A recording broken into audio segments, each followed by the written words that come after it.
بس قائد محترم پہنچ چکے، میں بڑے اختصار کے ساتھ بات کو ختم کرنے لگا ہوں۔ وَاعْتَصِمُوا بِحَبْلِ اللَّهِ جَمِيعًا، حکم دیا کہ قرآن کو پکڑو، اللہ کی رسی حبل اللہ یہ قرآن ہے۔ کیا ہے؟ کیا ہے؟ کیا ہے؟ کیا ہے؟ قرآن ہے۔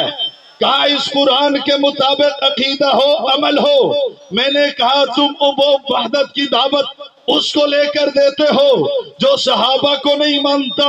مجھ سے کسی نے کہا مولانا یہ جو جواد نقوی ہے نا یہ اعتدال پسند ہے۔ کیا ہے؟ کیا ہے؟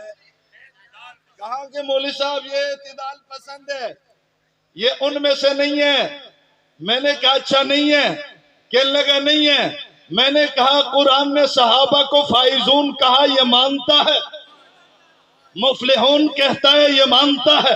تائبون کہتا ہے، یہ مانتا ہے۔ رضی اللہ عنہم ورضوا عنہ کہتا ہے، یہ مانتا ہے۔ وَأَعَدَّ لَهُمْ جَنَّاتٍ، جنت بنی صحابہ کے لیے، یہ قرآن نے کہا ہے، یہ مانتا ہے۔ میں نے کہا ان میں سے ایک اٹھا تھا، اٹھنے کے بعد کہا تھا کہ یہ قرآن اصلی نہیں ہے، نہ صحابہ کے پاس اصلی قرآن تھا، نہ اہل بیت کے پاس اصلی قرآن تھا۔ اس نے اعلان کیا تھا میں جھوٹ نہیں کہہ رہا، میں جذبات میں نہیں لا رہا، یہ حقیقت ہے۔ سر عام اس نے کھڑے ہو کر کہا 1400 سالوں کے اندر قرآن امت میں نہیں تھا۔ کہا کہ اللہ کے فضل سے اب جا کر ہمیں اصلی قرآن ملا، اب جا کر اصلی قرآن ملا۔ ہم نے پوچھا لے آؤ ہم بھی پڑھ کر دیکھیں۔ کہنے لگا ہم نے تصدیق کے لیے بھیجا۔ ہم نے کہا کہاں؟ مکے میں؟ کہنے لگا نہیں۔ مدینے میں؟ کہنے لگا نہیں۔ کسی مفتی کے پاس؟ کہنے لگا نہیں۔ قطب عبدال کے پاس؟ کہنے لگا نہیں۔ کسی امام کے پاس؟ کہنے لگا نہیں۔ ہم نے کہا کہاں بھیجا ہے تصدیق کے لیے؟ کہنے لگا برطانیہ میں بھیجا ہے۔ میں نے کہا برطانیہ میں کس کے پاس؟ کہنے لگا انگریزوں کے پاس ہے، وہ تصدیق کر کے دے دیں گے، یہ اصلی قرآن ہے۔ میں نے کہا جب اس نے یہ کہا تھا جواد نقوی کے مسلک کا تھا کہ نہیں، مذہب کا تھا کہ نہیں، جماعت کا تھا کہ نہیں؟ کہنے لگا تھا۔ میں نے کہا کیا اس نے اس بیان کے بعد کیا اس نے برات کا اعلان کیا تھا، اس کو جماعت سے نکالا تھا، اس کی تکفیر کی تھی؟ کہنے لگا نہیں۔ میں نے کہا پھر اعتدال کا تو معنی کیا کرتے، مطلب کیا کرتے؟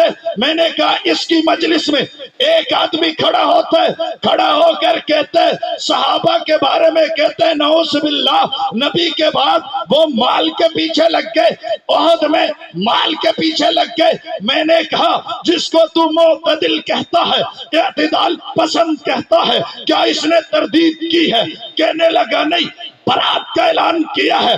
کہنے لگا نہیں۔ اس کو گمراہ کہا ہے؟ کہنے لگا نہیں۔ میں نے کہا تو نے کیسے کہہ دیا یہ معتدل ہے؟ میں نے کہا کیا اس نے حضرت ابو ہریرہ امیر المومنین فی الحدیث صحابی رسول حضرت ابو ہریرہ کو جھوٹا نہیں کہا تھا؟ کیا جواد نقوی نے حضرت عثمان غنی پر الزامات نہیں لگائے تھے؟ میں نے کہا کیسے معتدل ہے؟ کیا ان کتابوں کا 2000 روایات کا جو ان کی کتابوں میں ہے کیا ان کے مصنفین کو یہ کافر کہتا ہے، گمراہ کہتا ہے؟ برات کا اعلان کیا ہے جنہوں نے تحریف قرآن کے حوالے سے یہ روایتیں جمع کی ہیں۔ کہنے لگا یوں تو نہیں کیا۔ میں نے کہا یہ ایک ہی ہیں، ان میں کوئی اعتدال میں اعتدال نہیں ہوتا، اعتدال ہوتا تو یہ رافضی ہوتا۔ جس میں اعتدال ہو وہ سنی ہوتا ہے۔ وہ کون ہوتا ہے؟ وہ خارجی بھی نہیں ہوتا، وہ رافضی بھی نہیں ہوتا۔ پھر کہتے ہیں وَاعْتَصِمُوا بِحَبْلِ اللَّهِ جَمِيعًا، قرآن کا حکم ہے وحدت وحدت اتحاد کرو، اللہ کی رسی کو مضبوطی سے تھامو۔ میں نے کہا اللہ کے رسی کو مضبوطی سے تھامنے کا کہا گیا ہے، جو رسی کو چھوڑ کر بھاگ جائے اس کو پکڑنے کا حکم تو اس آیت میں نہیں۔ وَاعْتَصِمُوا بِحَبْلِ اللَّهِ جَمِيعًا، سارے آؤ مل کر اللہ کی رسی کو، قرآن کو مضبوطی سے تھامو۔ یہ کہاں لکھا ہے جو اس رسی کو چھوڑ کر، قرآن کو چھوڑ کر، قرآن کو تحریف شدہ کہہ کر چھوڑ کر بھاگ جائے، اس کو پکڑ کر لانے کا تمہیں کس نے کہا ہے؟ یہ حکم کہاں سے آیا ہے؟ فَاعْتَصِمُوا بِحَبْلِ اللَّهِ جَمِيعًا کا حکم ان کے لیے نہیں ہے جو قرآن کے منکر ہیں، یہ حکم تو ان کے لیے ہے جو قرآن کو لا ریب کلام مانتے ہیں۔ میں نے کہا تم تو ان کو پکڑ کر لا رہے ہو، تمہیں تو قرآن کے کو پکڑنے کا حکم ہے، قرآن کے مطابق عقیدہ رکھنے کا حکم ہے۔ آج کل لفافہ چل رہا ہے، وہ وہاں سے لے رہا ہے، یہ یہاں سے لے رہے ہیں، ان کو وہ دے رہا ہے، ان کو یہ دے رہا ہے۔ مولوی صاحب بھی خوش ہے، اور مولوی جو وہاں جاتے ہیں، یہ مولوی وہ ہے جن کی بیوی بھی ان کی بات نہیں مانتی، بچے بھی بات نہیں مانتے۔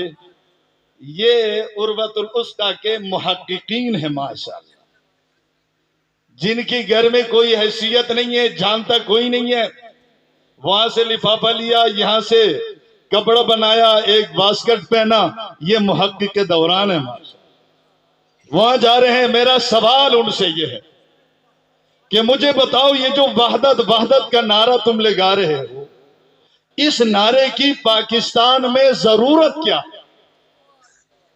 یا اس کی ضرورت ہے کیا؟ کیا مطلب ہے وحدت وحدت وحدت کا؟ یا کیا ہے؟ یہ نعرہ یہاں کیوں ہے؟ یہ نعرہ ایران میں کیوں نہیں ہے؟ شام میں کیوں نہیں ہے؟ یمن میں کیوں نہیں ہے؟ لبنان میں کیوں نہیں لگتا؟ عراق میں کیوں نہیں لگتا؟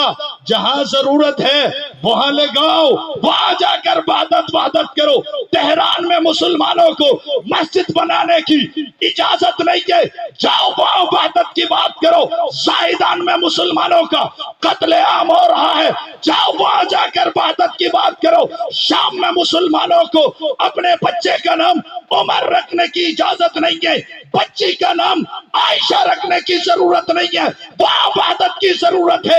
یا کیا ضرورت ہے وحدت کی؟ جہاں تمہاری اکثریت ہے تم کاٹتے چلے جاؤ، تم ذبح کرتے چلے جاؤ۔ جہاں تمہاری چلتی نہیں ہے وہاں تقیہ کی چادر اوڑھ کر وحدت کے نام پر منافقت کرتے ہو۔ جہاں ضرورت ہے وہاں لگو، یہاں کیا نہیں ہے؟ وحدت وحدت۔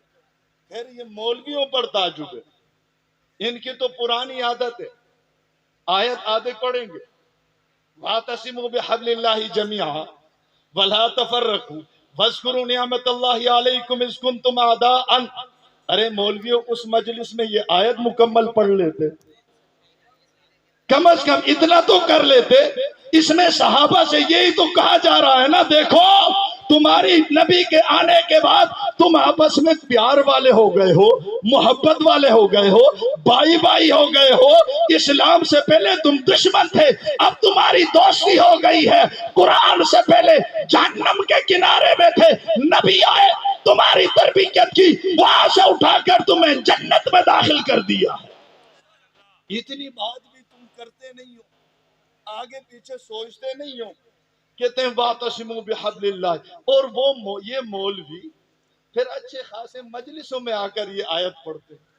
اے بھائی، یہ آیت تو صحابہ کے بارے میں ہے، یہودیوں کے سازشوں سے ان کو آگاہ کیا جا رہا۔ یہودی بھی مسلمانوں میں افتراق پیدا کرنا چاہتے تھے، اس دور کے یہ سبائی بھی مسلمانوں میں افتراق پیدا کرنا چاہتے ہیں، مسلمانوں کو لڑانا چاہتے ہیں، مسلمانوں میں انتشار پیدا کرنا چاہتے ہیں، اور اس ملک میں فرقہ واریت پھیلانا چاہتے ہیں۔ ہمارا مولوی بھی خوش ہے کہ وحدت وحدت۔ وحدت کا کیا معنی ہے؟ کس چیز میں وحدت ہے؟ کیسی وحدت ہے؟ کیسا اتحاد ہے؟ کبھی سوچا ہے تمہارا اس کا کلمہ ملتا ہے؟ تو کس چیز کا وحدت؟ کس چیز کی وحدت ہے؟ کیسی وحدت ہے؟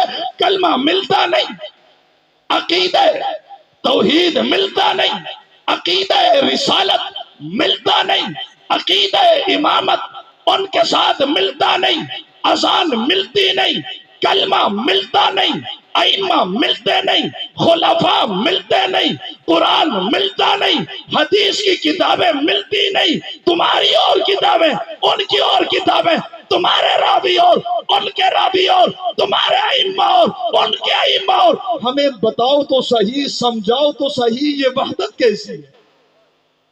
یہ وحدت ہوگی کیسے؟ ہم صحابہ کو جنتی سمجھتے ہیں اور جنتی ہیں، جنتی ہیں، اور وہ اصحاب رسول کے بارے میں عقیدہ رکھتے ہیں کہ نبی کے جانے کے بعد سارے مرتد ہو گئے تھے۔ کوئی جوڑ ہے؟ زور سے کوئی جوڑ ہے؟ یہ اس دور کا مستقل ایک فتنہ ہے، خصوصاً جو علماء یہاں تشریف لائے ہیں ان سے میری گزارش ہو، جمعوں کے بیانات میں، درس قرآن میں، درس حدیث کے موقع پر، عام مجلسوں میں، یہ معمولی بات نہیں ہے۔ اس دور میں یہودیوں نے چاہا مسلمانوں میں فرقے بن جائے، اس دور میں اس کی ضروریت، یہودیوں کی جو ضروریت ہے ان کی کوشش یہ ہے کہ یوں مسلمانوں میں تفریق، مسلمانوں میں جدائی کی جائے، لیکن اب نہیں ہوگا کیونکہ حق نواز کے چاہنے والے زندہ ہیں۔ وما